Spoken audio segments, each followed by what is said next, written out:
नमस्कार, मैं Dhananjay Kumar the public India में आपका स्वागत है। बिहार में चुनाव है इस साल, इसलिए वहाँ की राजनीति तो तेज है, लेकिन उत्तर प्रदेश में भी राजनीति तेज हो गई है। हालांकि यहाँ चुनाव 2027 में है, लेकिन जो पिछड़ों की राजनीति है, सामाजिक न्याय, ये बहुत इम्पोर्टेंट पिच है। और 2027 का विधानसभा चुनाव हो उत्तर प्रदेश का, या आने वाले समय में 2029 में लोकसभा का चुनाव हो, सब में बहुत मायने रखता है सामाजिक न्याय। और सामाजिक न्याय पे जब हम बात करेंगे तो आज ये भी बतला दें कि कल हम नहीं दे पाए, श्रद्धांजलि अर्पित कर पाए सावित्रीबाई फूले जी का, उनके प्रति। सावित्रीबाई फूले जो है भारतवर्ष की पहली महिला शिक्षिका थी। उनके पति ज्योतिबा फूले जो सामाजिक न्याय के अगुआ रहे। कहा जाए कि भारत में सामाजिक न्याय की लड़ाई सबसे पहले उन्होंने शुरू की तो अतिशयोक्ति नहीं है। और आज़ादी से बहुत पहले की बात है, 1850 के आसपास की बात है, 1800 मध्य की बात है। तो ज्योतिबा फूले ने शिक्षा को लेकर के जो अलग जगाया और उन्होंने कहा कि शिक्षा बहुत ज़रूरी है, खास करके महिलाओं के लिए, क्योंकि उस जमाने में महिलाओं के लिए शिक्षा लगभग वर्जित थी। महिलाओं का मतलब होता था कि आप जो है दासी की तरह पति के घर में रहिए, पिता के घर में रहिए और अपना जीवन जीते रहिए, उनकी सेवा में अपना समय लगाइए। लेकिन उन्होंने महसूस किया कि महिलाओं को धर्म, अंधविश्वास, पाखंड में और सेवा में, दास भाव में उलझाए रखने के बजाय उनकी चेतना को जगाया जाना चाहिए, उनके अंदर शिक्षा का भाव भरा जाना चाहिए ताकि वो नागरिक जीवन जी सके। और जब पहला स्कूल शुरू करने की बात की ज्योतिबा फूले ने, तो उनको सबसे बड़ी समस्या आई कि पढ़ाएगा कौन, कौन महिला होगी जो पढ़ाएगी। और तब उन्होंने अपनी पत्नी सावित्रीबाई फूले को पहले पढ़ाया और फिर सावित्रीबाई फूले ने महिलाओं को पढ़ाना शुरू किया। आज तो स्त्री शिक्षा बहुत इंपॉर्टेंट विषय बन गया है, लेकिन तब नहीं हुआ करता था। बहरहाल, तो सामाजिक न्याय बात कर रहे थे और बात कर रहे थे वहाँ उत्तर प्रदेश की। उत्तर प्रदेश में योगी आदित्यनाथ के अलावा किसी का चलता नहीं है, ऐसा कहा जा रहा है। जिससे बिहार में कहते हैं कि नीतीश कुमार के अलावा किसी की नहीं चलती है, वैसे उत्तर प्रदेश में योगी आदित्यनाथ के अलावा किसी की चलती नहीं है। और मंत्री विधायक लगातार इस बात का आरोप लगाते रहते हैं कि दबे छुपे ही सही, लेकिन बोलते रहते हैं कि कुछ किसी की सुनवाई नहीं होती, दरोगा तक नहीं सुनता है और मुख्यमंत्री तक पहुंच नहीं है। अब एक आरोप लगा है अनुप्रिया पटेल के जो पति हैं आशीष पटेल पर कि उन्होंने जो है जो कॉलेजों में जो लेक्चरर्स की जो प्रमोशन हुआ है उसमें बहुत बड़े पैमाने पर रिश्वतखोरी हुई है। और इसको लेकर के पल्लवी पटेल जो अनुप्रिया पटेल की छोटी बहन है, हालांकि वो अभी समाजवादी पार्टी की विधायक है, लेकिन वो धरना प्रदर्शन किया, बड़ा हंगामा किया कि आशीष पटेल को इस्तीफा देना चाहिए, उनके खिलाफ जांच होनी चाहिए। लोगों ने ये भी कहा कि लोगों ने क्या किया, अनुप्रिया पटेल ने ही कहा कि नाम नहीं लिया, लेकिन उन्होंने कहा कि वो बीजेपी में आना चाहती है, इसलिए इस तरह के आरोप लगा रही है। और उनके खिलाफ जो ये षड्यंत्र रचा जा रहा है अब अनुप्रिया पटेल और आशीष पटेल के खिलाफ, उसमें कई लोगों का हाथ है और जो षड्यंत्र करता है उनको हम जानते हैं। ये भी प्रेस कॉन्फ्रेंस में अनुप्रिया पटेल ने कहा। आशीष पटेल ने कहा कि जो भी तय हुआ था कि किनको किनको प्रमोशन दिया जाए, ये जो विभाग के जो सेक्रेटरी हैं जो ईमानदार माने जाते हैं, उन्होंने लिस्ट तैयार की थी और लिस्ट तैयार करने के बाद हमने उस पूरी लिस्ट जो है भेजी मुख्यमंत्री के पास और मुख्यमंत्री ने जो है उस पर जब निर्देश दिए उसके आधार पर ये सारी चीजें हुई और इसमें हम कहीं नहीं। लेकिन आरोप तो लग रहे हैं भ्रष्टाचार के, लेकिन एक ये भी सवाल है कि योगी आदित्यनाथ उस पर कोई सफाई नहीं दे रहे हैं कि हाँ ये आरोप सही है या गलत है। ये भी कहा जा रहा है कि अनुप्रिया पटेल और जो आशीष पटेल हैं, चूंकि बार बार नरेंद्र मोदी जी का नाम ले रहे हैं, नरेंद्र मोदी जी के हम की वजह से पार्टी के इम्पोर्टेंट घटक हैं और ये माना जाता है कि आशीष पटेल जो मंत्री हैं वहाँ, वो नरेंद्र मोदी और अमित शाह जी की वजह से। और ये जो बनारस का जो पूरा इलाका है जहाँ पे नरेंद्र मोदी जी सांसद के तौर पर लगातार चुनाव लड़ते रहे हैं और ये कहा जाता है कि 2014 में जब चुनाव करने की तैयारी कर रहे थे नरेंद्र मोदी जी, तो सबसे पहले अपना दल के साथ गठबंधन किया गया था, क्योंकि वहाँ पे कुर्मी मतदाता बहुत है और कुर्मी मतदाता जीत के लिए जरूरी थी, इसलिए गठजोड़ किया गया और अनुप्रिया पटेल जी को इसीलिए ज़्यादा वजन दिया गया। वो पहले मंत्रिमंडल में भी वो मंत्री थी, दूसरे में भी रही, तीसरे में भी है, और अब तो जो है उनके पति आशीष पटेल भी उत्तर प्रदेश में मंत्री है। लेकिन ये भी कहा जा रहा है कि उनका जो अनुप्रिया पटेल जी का जो जनाधार है वो खिसकता जा रहा है और इसीलिए इस बार जो 2024 का लोकसभा चुनाव हुआ उसमें अनुप्रिया पटेल ही केवल जीत पाई। बाकी उनके एक और सांसद जो लगातार जीतते रहे थे, 2 सीटों पर उनको जीत मिलती रही थी, वो 1 सीट हार गई, रॉबर्ट्सगंज हार गई। और खिसकते जनाधार की वजह से अनुप्रिया परेशान भी है। फिर पल्लवी पटेल का जो है, चूंकि उन्होंने मौर्य जी को हराया था, केशव प्रसाद मौर्य जी को हराया था, तो उनका नंबर जो है बढ़ गया पल्लवी पटेल का। तो अनुप्रिया पटेल जी को, आशीष पटेल जी को लग रहा है कि जो पिता की विरासत थी वो कहीं बंट न जाए, कहीं शिफ्ट न हो जाए पल्लवी पटेल की तरफ। और पल्लवी पटेल, आपको याद होगा कि बीच में नाराज हो गई थी अखिलेश यादव से और उन्होंने कहा था कि हम विरोध में हैं। हालांकि राज्यसभा के चुनाव में उन्होंने वोट तो दिया था समाजवादी पार्टी के कैंडिडेट को ही, लेकिन तब से जो है अखिलेश यादव के साथ उनकी सहजता नहीं है और इसलिए कहा जा रहा है कि अखिलेश यादव जो दूर है थोड़ा पल्लवी पटेल से, पहले बड़ा भाव दे रहे थे, अब योगी आदित्यनाथ उनको साधने की कोशिश कर रहा है। हालांकि पल्लवी ने इससे इनकार किया और उन्होंने कहा कि हम इसी पार्टी में, हम समाजवादी पार्टी के साथ फिलहाल हैं। लेकिन ये जो अनुप्रिया पटेल जो बात कर रही हैं, एक और जो आरोप लगे हैं उसके बरक्स, कि हम सामाजिक न्याय की लड़ाई लड़ रहे हैं और हम यहाँ पे जो सामाजिक न्याय की लड़ाई लड़ रहे हैं उसी का खामियाजा है कि हमको ये सब भुगतना पड़ता है। अब हिंदुत्व या कहिए हिंदू राष्ट्र और सामाजिक न्याय दोनों एक साथ तो रह नहीं सकते, एक म्यान में नहीं रह नहीं सकते, क्योंकि जो हिंदुत्ववाद है या जो कहिए हिंदू राष्ट्र है उसमें सवर्णों की प्रमुखता है, सारे अधिकार सवर्णों के पास होते हैं।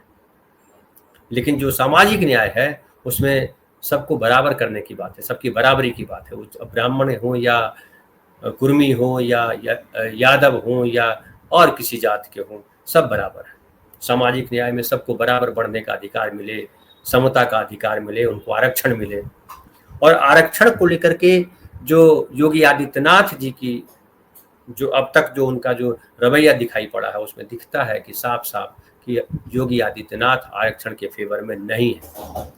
आप याद कीजिए 69,000 शिक्षकों की जिसका जिक्र किया, बार बार जिक्र किया अनुप्रिया पटेल ने भी, कि 69,000 शिक्षकों की जो बहाली हुई उसमें घोर अनियमितता बरती गई आरक्षण को लेकर के। इवन कोर्ट तक ने कहा कि ये गड़बड़ी हुई है, इसको ठीक किया जाए, लेकिन वो कई महीनों बाद भी अब तक उस पर कोई कार्रवाई नहीं हुई और आरक्षण को लेकर के लगभग जो है चुप्पी साध लेते हैं। एक बयान तो जारी कर देते हैं कि सबके साथ न्याय होगा आदित्यनाथ, लेकिन जब न्याय करने की बारी आती है तो उसमें न्याय नहीं हो पाता है। ये भी देखा जा रहा है उत्तर प्रदेश में खास करके कि जो है जहाँ पे दलित पिछड़े ये जो वर्ग है उनकी जो सीटें होती है, आरक्षित सीटें, उसमें भी नॉट फाउंड सुटेबल कर दिया जाता है। यहाँ तक बेईमानी की जा रही है कि जितने परसेंटेज के हिसाब से जितनी सीटें निर्धारित होनी चाहिए उसमें भी बेईमानी हो जाती है। और अनुप्रिया पटेल बोलती जो जरूर है, लेकिन उसके लिए जो एक लड़ाई लड़ी जानी चाहिए वो लड़ाई लड़ती नहीं दिखाई पड़ती है। वो फिर राजभर भी बात करते हैं, संजय निषाद भी बात करते हैं आरक्षण की, लेकिन ये तीनों नेता जो है आरक्षण को लेकर के योगी आदित्यनाथ के साथ भिड़ते हुए दिखाई नहीं पड़ते हैं। और अनुप्रिया पटेल अब अगर इस बात को उठा रही हैं तो कहा जा रहा है कि इसलिए कि वो जो भ्रष्टाचार का मामला है उसमें बुरी तरह फंस गई हैं अनुप्रिया पटेल, उनके हस्बैंड की वजह से, आशीष पटेल की वजह से। फिर एक बात आती है कि जिस तरह से एक छद्म युद्ध कहिए या कहिए शीत युद्ध चल रहा है केंद्र और उत्तर प्रदेश के शासन में, नरेंद्र मोदी और योगी आदित्यनाथ के बीच, वो भी एक वजह है अनुप्रिया पटेल और आशीष पटेल के लाइमलाइट में आने की। नरेंद्र मोदी अनुप्रिया पटेल के साथ खड़े दिखाई पड़ते हैं, योगी आदित्यनाथ अनुप्रिया पटेल को पसंद नहीं कर रहे हैं। और कहा जाता है कि आशीष पटेल जो मंत्री बने हैं वो मोदी जी के हस्तक्षेप की वजह से बने, ये तो नहीं चाह रहे थे योगी आदित्यनाथ। तो योगी आदित्यनाथ और जो मोदी का जो संघर्ष है, शीत युद्ध है, उसमें जो अनुप्रिया पटेल है इम्पोर्टेंट कड़ी है, और अनुप्रिया पटेल इसीलिए हिम्मत दिखा पाती हैं लगातार बोल पाने की योगी आदित्यनाथ के खिलाफ। लेकिन एक ये भी एक नैरेटिव गढ़ा जा रहा है कि ये जो अनुप्रिया पटेल हैं, वो पिराजवर है, संजय निषाद है, ये बीच बीच में ये जो राग अलापते हैं ओबीसी का या दलित वंचित का या आरक्षण का, वो इसलिए ताकि जो अखिलेश यादव हैं, जो कांग्रेस है, ये गठबंधन कमजोर पड़े और पिछड़ों का वोट, दलितों का वोट जो है वो भटे और बीजेपी को उसका लाभ मिले। और लगातार नरेंद्र मोदी भी कहते रहते हैं कि हम तो जो है सबका साथ सबका विकास चाहते हैं। कांग्रेस पे आरोप लगाते हैं कि आरक्षण वही नहीं चाहती थी कांग्रेस, लेकिन नरेंद्र मोदी या बीजेपी आरक्षण कैसे चाहते हैं ये भी कहीं प्रमाणित नहीं होता, क्योंकि ईडब्ल्यूएस की जब बात आती है, इकोनॉमिक वीकर सेक्शन, उसमें 10% आरक्षण नरेंद्र मोदी सरकार ने तय किया, जो पूरे तौर पे शुद्ध तौर पे जो है वो सवर्णों के लिए है। जो सवर्ण लोग हैं वही उसमें आ सकते हैं उस कैटेगरी में। लेकिन जो ओबीसी वर्ग है जिसके लिए 27% आरक्षण है, जबकि उनकी संख्या 50% से ज्यादा है, नरेंद्र मोदी या आदित्यनाथ उसके लिए क्या करते हैं? तो कहीं नहीं दिखाई पड़ता है जहां वो उनके हित के लिए बात करते नजर आते हैं। चाहे नवम अनुसूची में आने की बात हो या संविधान में चाहे अगर संशोधन लेकर के आते हैं नरेंद्र मोदी की सरकार कि नहीं पिछड़ों का परसेंटेज बढ़ाया जाए, तो मुझे नहीं लगता कोई विरोध करेगा। कांग्रेस पार्टी भी हो तो उसी पिच पर है, समाजवादी पार्टी उसी पिच पर है, नीतीश कुमार की पार्टी उसी पिच पर है, आरजेडी उसी पिच पर है। तो फिर अगर नरेंद्र मोदी चाहते हैं कि हाँ आरक्षण मजबूती से लागू हो, पिछड़ों को आरक्षण मिले, तो फिर तो आरक्षण को लेकर के जो राहुल गांधी लगातार कह रहे हैं कि 50% का जो कैप है वो हटा देंगे, नरेंद्र मोदी तो आसानी से हटा सकते हैं क्योंकि उनके पास बहुमत भी है, और साथ ही साथ जो है संविधान में संशोधन के लिए जो जरूरी बहुमत होता है वो भी जब सारी पार्टियां इकट्ठा हो जाएंगी तो मिलेगा, और पूरे ध्वनिमत से पास हो सकता है कि हाँ पिछड़ों का परसेंटेज जो है वो 27% की जगह पे 50% किया जाता है, जिसकी जितनी संख्या भारी उसकी उतनी हिस्सेदारी। तो पिछड़ों के लिए अगर वाकई नरेंद्र मोदी चिंतित होते और योगी आदित्यनाथ चिंतित होते तो परसेंटेज बढ़ाया जाता, लेकिन वैसी कोई पहल नहीं दिखाई पड़ती। नरेंद्र मोदी भी इस पर बात नहीं करते। अब कीचड़ भले उछाल देते हैं कांग्रेस के ऊपर कि कांग्रेस ने कब सामाजिक न्याय का साथ दिया, लेकिन कांग्रेस आज सामाजिक न्याय के साथ खड़ी है, समाजवादी पार्टी सामाजिक न्याय के साथ खड़ी है, आप कहां खड़े? तो इसलिए मैं कहता हूं कि जब हिंदू राष्ट्र की बात आती है तो सामाजिक न्याय हो ही नहीं सकता। सामाजिक न्याय तभी हो सकता है जब संविधान के साथ आप खड़े होंगे, और संविधान के साथ भी खड़े हैं आप, हिंदू राष्ट्र के साथ भी खड़े हैं, तो आप जो है दोनों में से किसी एक को धोखा दे रहे हैं। नरेंद्र मोदी जी किसको धोखा दे रहे हैं, योगी आदित्यनाथ किसको धोखा दे रहे हैं, ये सब आपके सामने है। क्योंकि सामाजिक न्याय की जब बात करेंगे तो संविधान की बात करेंगे, और संविधान की कितनी बात कर रहे हैं, संविधान की कहाँ बात करते दिखाई पड़ते हैं। संविधान की बात करते होते तो हिंदू राष्ट्र की बात नहीं करते। और जिस तरह से उत्तर प्रदेश में हिंदूवाद चला हुआ है, सारे नियम कायदे कानून जो है ताक पर रखे जा रहे हैं, और मस्जिद मंदिर ढूंढा जा रहा है, उससे क्या कहें कि पूरा प्रयास है किस तरह से सामाजिक धार्मिक ध्रुवीकरण हो। अब याद कीजिए जो विधानसभा के उपचुनाव हुए 9 सीटों पर कितनी बदमाशियां हुई, पुलिस ने बाकायदा लोगों को रोकने का प्रयास किया, जो यादव मतदाता थे, जो पिछड़े मतदाता थे, जो मुस्लिम मतदाता थे, उनको रोकने के लिए, और फाइनली 7 सीटों पर जीत गई बीजेपी, जबकि लगातार कहा जा रहा था कि बीजेपी स्थिति कमजोर है बीजेपी की। लेकिन सवाल उठता है कि क्या 2027 में योगी आदित्यनाथ अपनी मनमानी कर पाएंगे? क्योंकि कई लोग कहते हैं कि वो लंठई इसलिए चल रही है कि वो सत्ता में है इसलिए लंठई है, लेकिन क्या उनका वोट बैंक जो है वो नहीं घटेगा? अगर पिछड़ों के खिलाफ आप साजिश करोगे, अनुप्रिया पटेल अगर कह रही है तो अनुप्रिया पटेल को ये भी चाहिए कि वो कैसे उस लड़ाई को तेज करें, अगर पिछड़ों की बात करते हैं। लेकिन लोग कह रहे हैं कि ये पिछड़ों की बात तब करते हैं ये लोग जब फंसते हैं, जब मलाई खाने का समय होता है तो अपने पति अपने बेटे को इनको दिखाई पड़ता। पिछड़े समाज का कोई और व्यक्ति इनको नेता के तौर पर दिखता नहीं।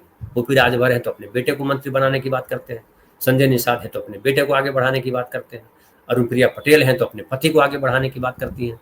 तो ये पूरा का पूरा परिवारवाद में एक तरह से सिमटा हुआ। हालांकि नरेंद्र मोदी जी लगातार कहते हैं कि परिवारवाद के हम विरोधी हैं, परिवारवाद जो है देश को नुकसान पहुंचा रहा है। परिवारवाद की बात करते समय वो कांग्रेस पे हमला करते हैं, अखिलेश यादव पे हमला करते हैं, तेजस्वी यादव पे हमला करते हैं। लेकिन अनुप्रिया पटेल क्या है, बीजेपी के भीतर ढेर सारे परिवार के लोग खड़े हैं, तो वो भी उनका जो है जुमला जो है वो एक जुमला ही है, वो नैरेटिव एक जुमला है, उसमें कहीं वो नरेंद्र मोदी खड़े दिखाई नहीं पड़ते।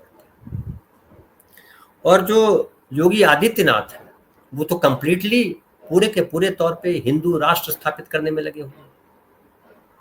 और हिंदू राष्ट्र स्थापित करने का मतलब होता है कि आरक्षण के खिलाफ आप खड़े हैं, इसीलिए आरक्षण वाले सारी अनियमितताएं जो है योगी राज में बढ़ती जा रही है।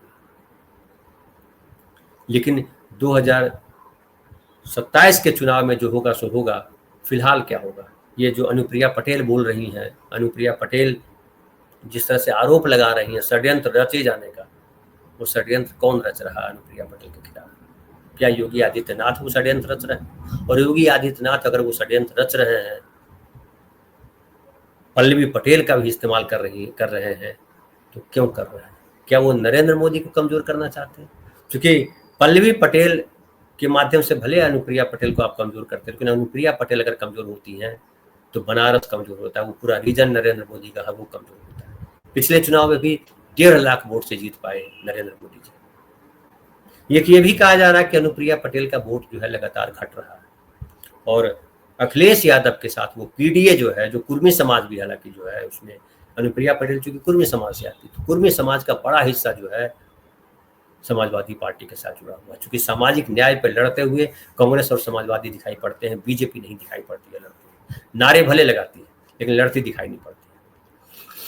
तो 2027 में कई सारी परेशानियां हैं, और उसमें अनुप्रिया पटेल और जो योगी आदित्यनाथ और नरेंद्र मोदी के बीच जो एक संघर्ष चल रहा है वो कहाँ ले जाएगा बीजेपी को, ये देखने और समझने वाली बात है। फिलहाल इतना ही, कल फिर बात करेंगे किसी नए विषय पर। बहुत बहुत धन्यवाद।